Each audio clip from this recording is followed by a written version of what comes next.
जय माँ गंदरपुर वासिनी। आपका आशीर्वाद सदैव भक्तों पर बना रहे। सदगुरुदेव एवं गुरु माँ के श्री चरणों में पुत्र का कोटि कोटि नमन। भक्तजनों, बड़ा ही दिव्य प्रसंग है। आज हम जानेंगे कि गृहस्थ लोगों को माँ की साधना आराधना करनी चाहिए कि नहीं करनी चाहिए।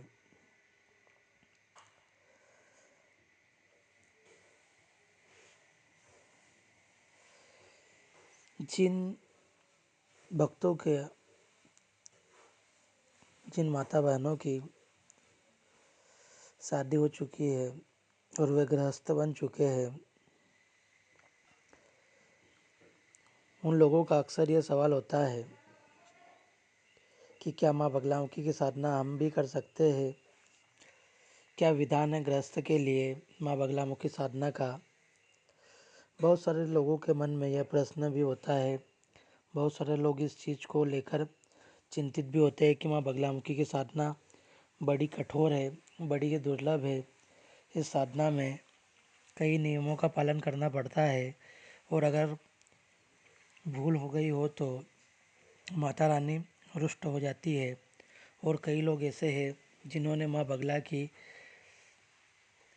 की साधना के नाम पर, बगलामुखी यज्ञ के नाम पर, उनके पूजा पाठ के नाम पर अपनी दुकानें खोल रखी है और वही भोले भाले भक्तों को भयभीत करते हैं, डराते हैं कि अगर आप माँ बगलामुखी की साधना करने लग जाओगे तो आपकी समस्या शांत नहीं होगी और ऑटोमेटिक बढ़ जाएगी। मैं इस धर्म के ठेकेदारों को बताना चाहूँगा, माँ सबकी है, माँ सबकी है और सबकी, कोई भी माँ की साधना आराधना निर्मल भाव से कर सकता है। किसी का कॉपीराइट नहीं है। उन लोगों को ये डर है कि अगर ये स्वयं माँ की साधना आराधना करने लग गए, यज्ञ करने लग गए तो हमारी तो दुकान ही बंद हो जाएगी, हम तो परेशान हो जाएंगे। लेकिन ऐसा नहीं है। माँ बड़ी दयालु है, बड़ी कृपालु है। अपने शरण में आए हुए भक्त की माँ सभी तरह से मदद करती है, सुख समृद्धि भी प्रदान करती है, माँ धन धान्य से भी परिपूर्ण करती है और समस्याओं से छुटकारा भी दिलाती है, चाहे किसी भी तरह की समस्या हो। साधक को भयभीत होने की जरूरत नहीं है। सोशल मीडिया पर आज पॉडकास्ट गुरुओं, किताबी गुरुओं के द्वारा बहुत सी भ्रामक जानकारियाँ डाली जा रही है। ऐसे गुरुओं से सचेत रहे। ये कोई गुरु मार्गी नहीं है, ये सिर्फ किताबी कीड़े हैं। किताबी ज्ञान के माध्यम से ये आपको भ्रमित कर रहे हैं।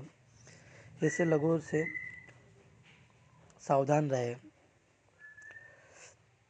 गुरु परंपरा कहती है कि जो भक्त माँ के श्री चरणों में निर्मल भाव से आता है माँ की साधना आराधना करने के लिए, वह माँ को पा सकता है, माँ की साधना आराधना कर सकता है। हाँ, कुछ नियम जरूर है, लेकिन जब हम गुरु मार्गी होते हैं तो उनको भी हम बड़े आसानी से हमारे जीवन में आत्मसात कर सकते हैं और माँ की साधना आराधना बड़े ही निर्मल भाव से हम कर सकते हैं। उसमें कोई त्रुटियाँ नहीं होती है, क्योंकि हम गुरु मार्गी होते हैं तो समय समय पर हम गुरु के सानिध्य में हमें किस प्रकार से साधना आराधनाएँ करनी है, हवन करना है, इसका मार्गदर्शन हमें प्राप्त होता है। लेकिन इस बात को ये पॉडकास्ट वाले टोने टोटकाचार्य, किताबी गुरु नहीं समझ पाएंगे। याद रखें, माँ बगलामुखी की साधना में ब्रह्मचर्य नियम का पालन करना पड़ता है। इस साधना में गृहस्थ लोग सोच समझ कर ही उतरे। इस प्रकार से अनेक प्रकार के प्रश्न सामान्य मनुष्य के जीवन में आते रहते हैं, मन में चलते रहते हैं, लेकिन भक्तजनों मैं आप सभी को बताना चाहूँगा, जहाँ पर बात आती है गृहस्थ की, वैवाहिक जीवन की बात आती है, सबसे पहले आप सभी को यही बताना चाहूँगा कि हमारे भगवान शिव और माता पार्वती जी गृहस्थ में हैं और स्वयं माता पार्वती जी ही अष्टम महाविद्या के रूप में माँ बगलामुखी देवी के रूप में प्रकट हुई है, स्थापित हुई है। दूसरी बात करूँगा कि ब्रह्मा जी माता सरस्वती जी से गृहस्थ में हैं, भगवान विष्णु नारायण और माता लक्ष्मी जी गृहस्थ में हैं, राम जी स्वयं गृहस्थ में रहे, भगवान श्री कृष्ण स्वयं गृहस्थ में रहे, अत्रि ऋषि मुनि गृहस्थ में रहे, विश्वामित्र जी भी गृहस्थ में जीवन को जी रहे, साथ ही साथ ऋषि वशिष्ठ जी भी गृहस्थ में रहे। भगवान परशुराम जी के जो पिता श्री थे ऋषि जमदग्नि और माता रेणुका स्वयं ही गृहस्थ में रहे। अनेक ऋषि मुनि महात्मा ने गृहस्थ जीवन को स्वीकार किया और उसके साथ साथ वे यज्ञ पूजा अनुष्ठान जप तप व्रत करते रहे, महाविद्याओं की साधना भी करते रहे। इसलिए मैं आप सभी को बताना चाहूँगा कि एक गृहस्थ व्यक्ति माँ बगलामुखी की साधना कर सकता है, माँ बगलामुखी की उपासना कर सकता है। मैं आप सभी के बीच में एक जीता जागता उदाहरण प्रस्तुत करने वाला हूँ। हमारे परम पूज्य सद्गुरुदेव भगवान महायोगी महातपस्वी परम पूज्य धर्म सम्राट सद्गुरुदेव डॉक्टर सत्यनारायण गिरी जी महाराज जी स्वयं ही अपनी धर्म पत्नी माँ रुक्मणी देवी के साथ गृहस्थ में रहे और उन्हीं की पूजा आराधनाओं के फलस्वरूप हमें उन्हीं की पुत्री के रूप में परम पूज्य माता देवी ज्ञानेश्वरी जी के रूप में मिली। अगर हमारे सद्गुरुदेव जी गृहस्थ में नहीं होते, माँ रुक्मा देवी से विवाह नहीं करते, तो बहुत सारे ऐसे साधक भक्त हैं जिन्हें आज परम पूज्य गुरु माता जी दिव्य ज्ञान प्रदान कर रही है, मार्गदर्शन प्रदान कर रही है, उनके लिए यज्ञ पूजा कर रही है। आप सभी को गुरु माँ का यह आशीर्वाद प्राप्त नहीं हो पाता। आप सभी को जानना होगा, समझना होगा कि गृहस्थ से बड़ा कोई आश्रम नहीं है, गृहस्थ से बड़ा कोई जीवन नहीं है। और गृहस्थ में रहते हुए जितने अच्छे से माँ भगवती बगलामुखी की साधना आराधना की जा सकती है, उससे बढ़कर जीवन में कोई आश्रम ही नहीं है। प्रिय भक्तजनों, परम पूज्य गुरु माता देवी ज्ञानेश्वरी जी भी गृहस्थ में हैं। ऐसे अनेक दिव्य ऋषि मुनि महात्मा गृहस्थ में हैं, होते हुए माँ बगलामुखी की साधना आराधना कर रहे हैं। लेकिन गृहस्थ जीवन क्या होता है, गृहस्थ जीवन में ब्रह्मचर्य धर्म का किस प्रकार से पालन होता है, कहीं ना कहीं इसे समझने में, इसे समझाने में गलती हुई है। गृहस्थ जीवन में हम ब्रह्मचर्य धर्म का पालन करते हैं, अर्थात गृहस्थ जीवन में ब्रह्मचर्य उसे ही नहीं कहा जाता जो एक पति पत्नी के बीच में संबंध बनाए जाते हैं।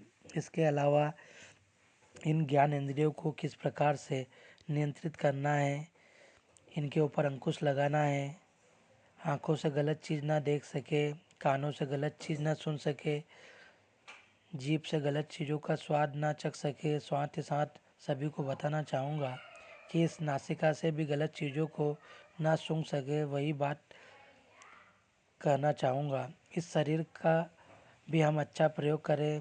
धोना था, मन भूल गया, धोता रहा, तन मन मेला रहा। भक्तजनों, गृहस्थ में रहते हुए आप माँ भगवती बगलामुखी की साधना कर सकते हो। नित्य आप माँ बगलामुखी माँ की, भगवान शिव की, हरिद्रा गणपति जी की, बटुक भैरव महाराज जी की पूजा आराधना करें। नित्य जैसे गृहस्थ जीवन में आप जी रहे वैसे ही जीते रहे। लेकिन जब कोई कार्य आपको पूर्ण करना हो, किसी उद्देश्य की पूर्ति आपको करना है उस समय आपको अनुष्ठान के नियमों का पालन करना होगा, अर्थात उस समय आपको निश्चित रूप से मंत्र जाप के साथ त्राटक योग के साथ आपको संकल्पबद्ध करना पड़ेगा। अगर आप 9 दिनों का अनुष्ठान कर रहे हैं तो 9 दिनों तक आपको किस किस समय पर साधना में बैठना है, इन 9 दिनों पर आपको कितने बजे माला जाप करना है, आरंभ करना है, कितने बजे उठना है। साथ ही इन 9 दिनों तक अपनी पांचों ज्ञानेंद्रियों पर भी अंकुश लगा के रखना है। इन ज्ञानेंद्रियों का प्रयोग आपको माँ बगलामुखी के चिंतन मनन के लिए ही करना चाहिए। साथ ही साथ इन 9 दिनों तक आपको ब्रह्मचर्य धर्म का पालन करना होगा, क्योंकि जिस ऊर्जा को आप संग्रहित कर रहे हो उस ऊर्जा को आपको दशांश सावन तक संतुलित करके रखना होगा। साथ ही प्रतिदिन माँ भगवती को पीले पुष्प की माला, पीले फल आपको भेंट करना होगा। माँ भगवती बगलामुखी माँ के दिव्य दरबार में आपको पीताम्बरा पीले रंग की लाइट लगाना होगा और कई प्रकार के नियमों का पालन करना होगा जो आपके गुरुदेव आपको मार्गदर्शन देते हैं। साधना में लीन रहने से पहले बटुक भैरव जी के मंत्र को से आपको सुरक्षा घेरा लगाना होगा। साथ ही आपके गुरुदेव से आपको आशीर्वाद लेना होगा। अगर आपने माँ बगलामुखी का मंत्र प्राप्त किया है, आप गुरु के मार्गदर्शन में माँ बगलामुखी की साधना कर रहे हो, तो आपको गुरु के हृदय में भी आपके प्रति अनुराग होना चाहिए, दया का भाव होना चाहिए। अगर आपने आपके गुरु का हृदय नहीं जीता, अगर आपने आपके गुरु को प्रसन्न नहीं किया, आपके गुरु आपके ऊपर कृपा नहीं करना चाहते तो फिर भगवान ब्रह्मा विष्णु शंकर भी आपके जीवन में कृपा नहीं कर सकते हैं। गुरु बिन भव निधि के तरह न कोई, चाहे बिरंजी संघर्ष। अगर आप यह सोचते हैं कि आप धोखे से लालची भाव से गुरु को थोड़ी बहुत दक्षिणा दे के मंत्र प्राप्त करके आप लक्ष्य को प्राप्त कर लोगे, तो यह आपकी भूल है। अगर आपकी गुरु चाहे आपकी गुरु ठान ले तो निश्चित ही आपका एक अनुष्ठान भी आपको कई लाभों को प्रदान करवा सकता है। लेकिन अगर आपके गुरु के मन में आपके प्रति अनुराग नहीं है, आप लालचवश गुरु से जुड़े हैं, तो गुरु जी के आश्रम जाते ही हो तो गुरु जी के पास बैठकर उनके संग करते हो, ना ही फ़ोन कॉल से ढंग से बात करते हो, ना ही आपकी गुरु आश्रम में जो माँ बगलामुखी विराजी है उनके लिए वस्त्र भेजते हो, पुष्प भेजते हो, फल भेजते हो। जो अखंड जोत जलाई जाती है उस अखंड जोत के लिए तेल भेजते हो। वहाँ पर धूप बत्ती कपूर कुछ राशि अगर कहीं ना कहीं आपका भावार्थ स्वार्थ का है और आप माँ से आपकी अर्जी नहीं लगवाएंगे, लेकिन अगर आपका भाव सरल है, निष्काम करना चाहते हो, तो गुरु जी से बार बार क्षमा प्रार्थना मांगते हो, भगवती से क्षमा प्रार्थना मांगते हो, तो बार बार गुरु जी से आप माँ को अर्जी लगाने के लिए प्रार्थना करें। माँ बड़ी दयालु है, बड़ी कृपालु है और शीघ्र ही अपने शरण में आए भक्तों को अपने श्री चरणों में स्थान देती है। मैं आपको पुनः बताना चाहूँगा कि माँ की साधना आराधना केवल और केवल गुरु सानिध्य में ही हमको करनी चाहिए, क्योंकि गुरु तत्व हमारे जीवन में बड़ा महत्वपूर्ण है। वही हमें इस ग्रस्त जीवन में किस प्रकार से